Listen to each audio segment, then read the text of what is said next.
right, so welcome back everybody to our latest episode of The Nest. As promised, we are back today to recap the Patriots' 10-3 win over the New York Jets, where rookie Marcus Jones had an 84-yard punt return for a touchdown in the final seconds of the game today. So we will recap this win, which puts the Patriots at 6-4, and now they are no longer in last place. They are now in third place in the AFC East, and we'll also preview the matchup against the Minnesota Vikings coming up on Thanksgiving Thursday. And joining me for today's episode are Anirban Chakraborty and Ujan Talukder. Welcome back, Ujan, and glad to have you back, Anirban. Thanks for having us. Yeah, it's been a while since I was back, just a day ago I was here previewing, now here we are recapping. Credit to you. You picked the Patriots to win. And I'll also put the disclaimer, I'm very glad I was wrong. Though I will also say, if Marcus Jones didn't have a touchdown on that play, I probably would have been right about the overtime prediction, at least it going to overtime. But I'm very glad I was wrong. And this was a huge win for the Patriots. So yeah, overall, let's just talk about this game first. And Mac Jones actually didn't have like the worst statistical game, right? He was 23 of 27 for 246 yards. However, he was sacked 6 times again. And I think the offensive line does have some major problems now. David Andrews is, unfortunately, he got injured again. So did Isaiah Wynn. So if 2 of your starting offensive line members are now injured and potentially out, then that's going to be a concern going forward, especially with the schedule now looking with Minnesota, Buffalo coming up in the next 2 games. Like, it's going to be tough. So that was one thing. I guess the defenses both played outstanding. The Jets, pretty much wreaked havoc. They also got a little bit fortunate with Nick Folk missing 2 of his field goals. But overall, the Jets defense was good enough. Just the special teams just blew it on that final play. But the Patriots defense was also outstanding. Pretty much 4 sacks on Zach Wilson and 9 of 22. Wilson really struggled, 77 yards. They honestly really could have had a couple interceptions off of Wilson too. There was one that McCourty dropped, another one which Jonathan Jones almost dropped. So really the defense was outstanding. A couple penalties here and there, but they did their job. Outstanding win for the Patriots, at least on the defensive front. So overall, that's sort of my takeaway right now. It's you take wins however you get in the post-Brady era. But yeah, that's sort of my takeaway on this. I'm just curious to hear your thoughts. Yeah, it was a barn burner of a game, that 10-3 victory. Well, that was a joke, by the way. But I will say that while the defense, they played well. This is the second straight game that they've held the opponents to 3 points. Before the bye week, they held Indianapolis 3 points, and now they hold the Jets to 3 points. Now the offense was, obviously wasn't great, but at the same time, they kept stalling. Like once they crossed midfield, it was almost as if they were scared to keep going forward, and I don't really understand why. So, and the 2 field goals that Nick Folk missed were in the direction against the wind, so you can't really fault him. For that, I know the 44-yard field goal hit the crossbar, and the 43-yard field goal had the distance, but it was just wide left by a few feet. So I would say that while a win is a win and we'll take what we can get, I keep saying this every week, but there's always room for improvement, and it was very clear this week.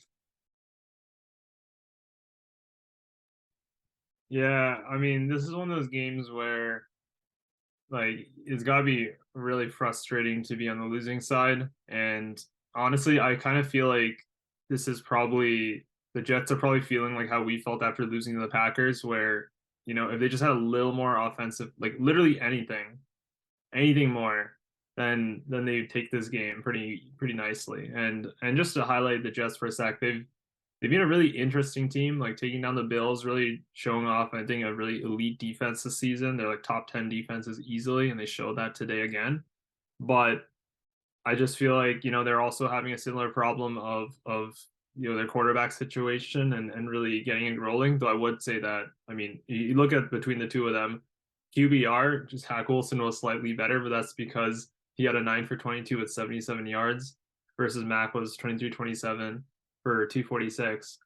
And it's really interesting what happened in this game. We mentioned Ujan, the numerous kind of punts. I guess this is one of the games where the punters were the MVPs, if outside of Marcus Cannon. But again, I just look at Quick correction. Marcus Jones, you mean, not Marcus Cannon. yeah, Marcus Jones, my bad. Marcus Jones. Yeah, yep. Great correction. Thank you. So I think this is another game where we kind of saw some penalties again kind of hurt us. Penalties, and combined with again the poor offensive line performance, we saw another holding call on 10 yards that brought us from like 2nd and 17, I think, to 2nd and 27 that we just didn't recover from. We had multiple actually almost fumbles. Remember Tyquan Thornton to start the game looked like a fumble that wasn't. Then Jonnu Smith kind of randomly dropped the ball, like quite literally, he just dropped the ball with no one around him and somehow managed to get it back. But it's just things like that, and it's frustrating because I feel like we've been kind of harping on this for the whole season now, ball security and stuff like that. I don't really know at this point what exactly you can do to outcoach that. I mean, it seems like every time it happens, it's some accident, but it keeps happening. So I don't really know how exactly you fix that when it's really just a matter of holding the ball. Yeah, I think. Oh yeah, go on, Ujan. Yeah, I was just gonna say that there were some questionable like play calling like during the game. I will say the number one call that really puzzled me was at the start of the second quarter when it was the 4th and short. They lined up to go for it, and then they suddenly call a timeout.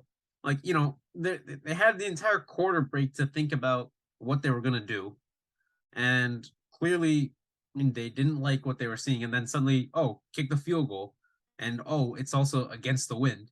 I mean, yes, it's a short field goal, but that like the calling of timeouts was very baffling, at least from a fan's point of view. Also, don't forget the 4th and 3 where they I don't know what type of play call that was. It was like a run play on 4th and 3. And the run game today wasn't as strong as before. Like Damian Harris had 8 carries for 65 yards. Stevenson, however, was held to just 26 yards on 15 carries. So he kind of struggled. Of course, he did actually lead the Patriots in receiving with 6 catches for 56 yards. So he made an impact, but it wasn't in the ground game as we usually expect him to as well. So I was good to see Harris involved, but that was another thing. I don't think that 4th and 3 call was a very good call. And overall, like it seemed like the run game was kind of stifled this time by the Jets. I thought the Jets run defense really did a good job. Like there were several 3rd and 1s where the Jets pretty much like forced a punt on and got the ball back. So overall, I think the Patriots like defense was outstanding. Like Judon now has a career high. Matt Judon has a career high 13 sacks on the season, and there's still 6 games left to go on the year. Or sorry, 7. Yeah, 7 games left because now we have a 17 game schedule. So overall, like I mean, the defense has been looking great, but now the true test comes because you're no longer going to be playing quarterbacks like Sam Ehlinger or Zach Wilson. Now you're going to be playing Kirk Cousins, Josh Allen, Kyler Murray, who is okay by comparison. Derek Carr is okay too as a quarterback. And then you have Josh Allen again, Tua, who has had your number, and Buffalo again, Josh Allen. So I'm going to be really interested to see kind of how they match up against Kirk Cousins and Buffalo, especially Buffalo, because last year the Patriots literally couldn't get off the field when Josh Allen was like driving against them. So that's going to be something worth kind of seeing. Like, how does this defense look against actual really good teams, elite teams? So far, they're doing good. They're doing their job. And even now, like I'll say this, the Chicago loss doesn't look that bad anymore because it seems like after that game, Justin Fields has kind of unlocked a different level now, and he looks really, really good. Unfortunately, he suffered an injury today, so we do wish him the best on the show.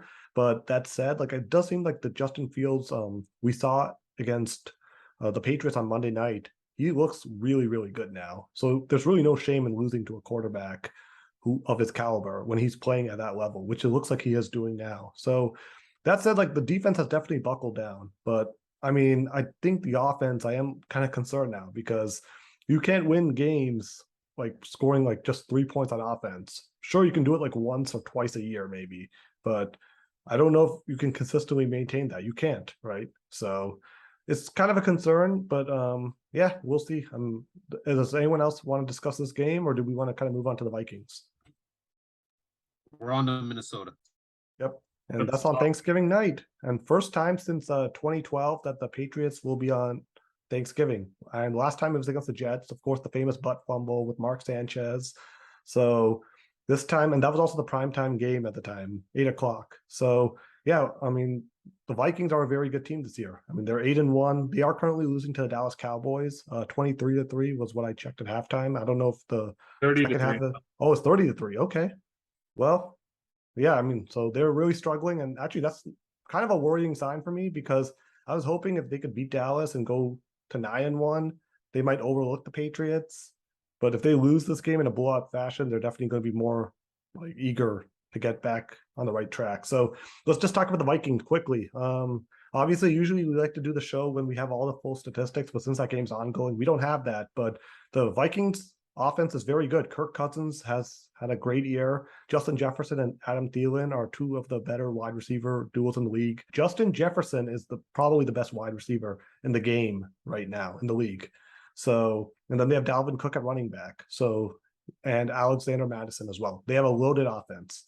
And there's a reason that they are 8-1. They had an outstanding win against Buffalo where they came back from 27-10. So this game isn't necessarily over yet.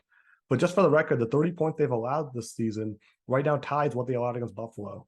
So that's the thing. Like the Vikings pass defense, from what I've seen, is kind of vulnerable. It's actually 29th in the league. They've allowed 262.9 yards through the air. And their run defense is 16th ranked, allowing 118.3 yards on the ground.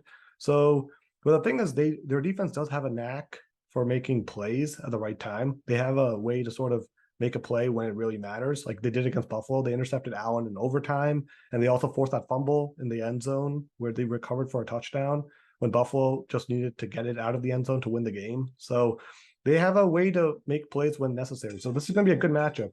But let's just talk about this. Like, what kind of concerns you most about Minnesota now? Seeing what we just sort of saw today. I think it's the offense that just kind of can click at any time. You know, there are times when the Minnesota Vikings look like Super Bowl favorites in the game, and then at some point, and then they just come right back down to earth, like a few, like in the middle of the game.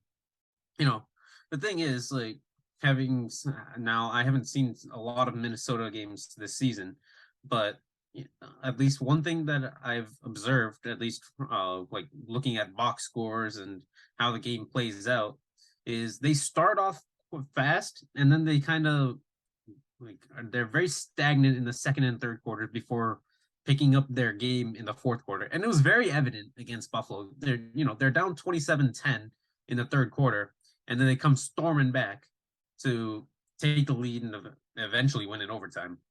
But think about like week one where they got off to a very fast start against Green Bay, but then they just they didn't really keep the offense going. I mean, I understand that's week one, so we'll kind of give a pass there. But on the flip side, it's also Kirk Cousins in prime time, and the Kirk Cousins in prime time is not really the same as a 1 p.m. Kirk Cousins.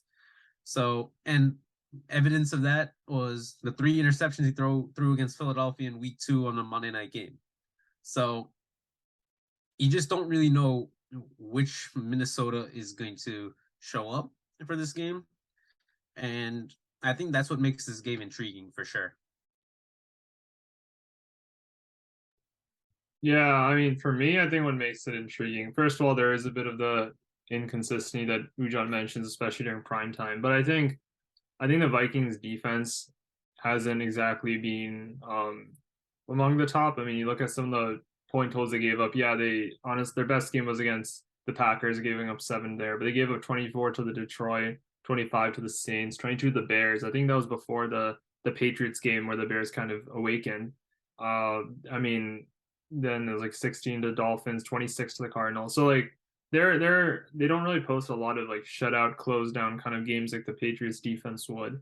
So and then if you combine that, I mean, I think the Cowboys game today does definitely seem like an anomaly, 30-3, because they've played other firepower offenses, but the Cowboys defense has been among the best in the league this season.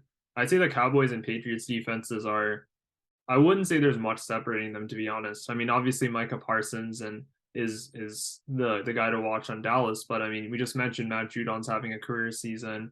We've had our pass rush really grow and stifle. So I think for me, I really am not as worried about getting torched by Kirk Cousins. I feel like the run game is pretty good, but I'd say their passing is what they focus on. Like Dalvin Cook is capable, I think, when he's called upon, but I think this season the rushing game has been maybe secondary in focus to the passing, primarily because you mentioned Justin Jefferson. So, what does Bill Belichick do against all-star wide receivers? He takes them out of the game. That's at least a goal. And I mean, look no further than the last time we played a top 3 receiver in the league named Tyreek Hill earlier this season.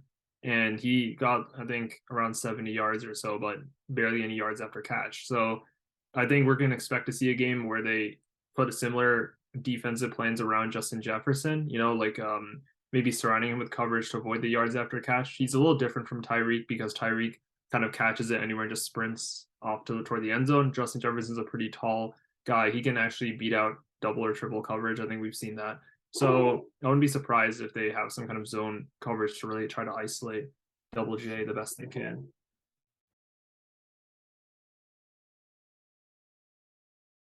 Okay. Yeah. Oh yeah. Go on, John. Do you want to say something?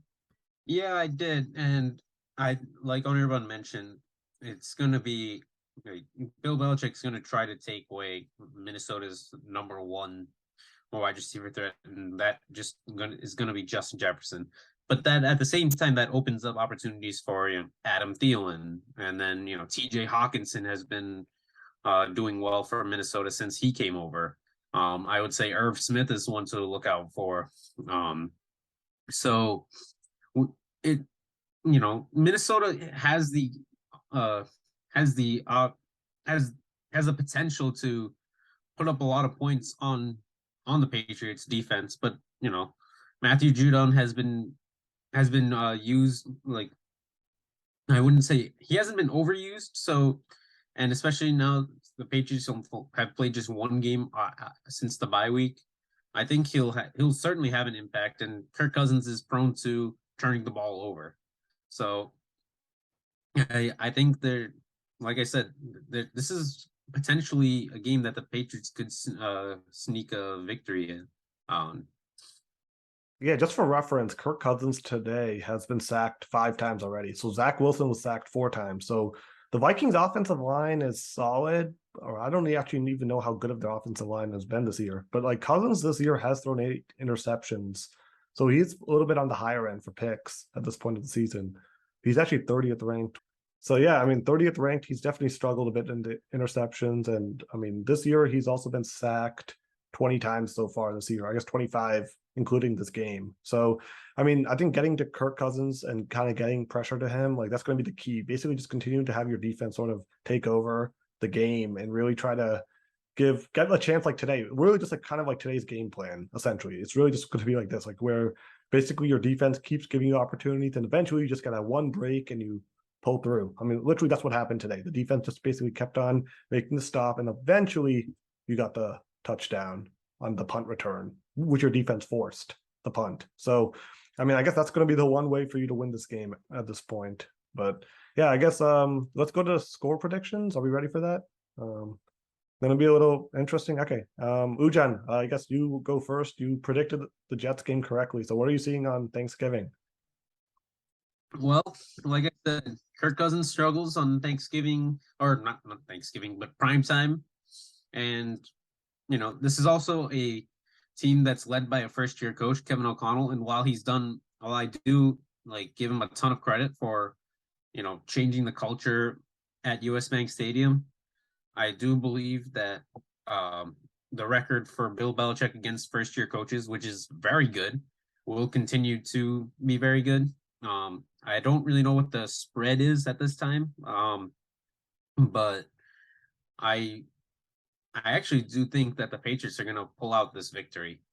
I am going to, and I don't believe it'll be as low scoring as we saw with the Jets game. I think it'll be a little bit higher scoring, but I am going to go with a score of 24-21 Patriots. So, and of course, with Minnesota, the conditions will not be a factor considering it's a indoor stadium. So I think I think it'll come down to potentially a Nick Folk winning field goal. That's how I see it. And the defense holds on the Minnesota's last drive. Yeah, I also, I think prime time Kirk, and also I'm seeing, like I mentioned, shades of the Patriots of last year, at least in the middle of the season, kind of clicking. Though we are approaching kind of the late season.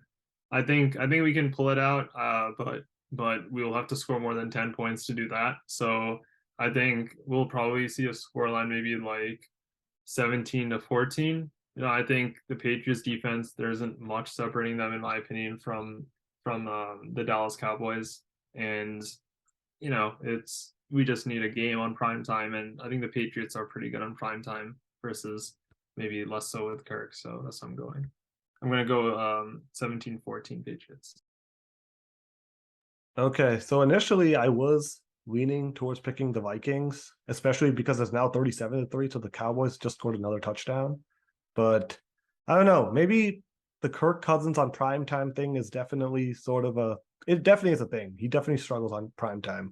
His one loss this year was to the Eagles, which was on primetime, Monday Night Football. So it's definitely a real concern. And I think Belichick has had success before with Cousins. He obviously doesn't play Cousins much because he's in the NFC. So it's really been just once in every 4 years. And I think he's only played him twice. Once when he was with the Commanders or Washington back in 2015, and another time in 2018 with the Vikings. Both times the Patriots won that game. And I think they held him to 10 points both times. So I guess keeping that trend of 10 points, I'll go Patriots 13, Vikings 10.